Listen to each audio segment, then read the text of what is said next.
So, good day everyone. I'm Dran Revdi Kalinaya from BP33. So, ngayon, I just want to share some two types of physical activity na sobrang importante sa atin. And napakasimple lang na ito pero di natin alam na sobrang importante pala sa atin ito. So, first is walking. And second is running.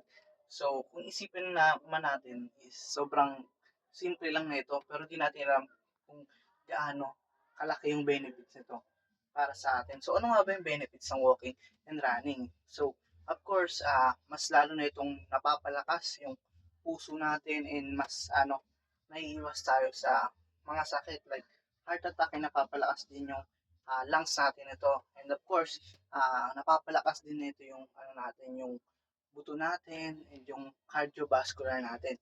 And sobrang importante nito for us. Kaya kahit sa simple paglalakad lang, sa simple pagtakbo lang, sobrang laking epekto nito sa ating katawan and especially sa ating health. So that's all po. Thank you.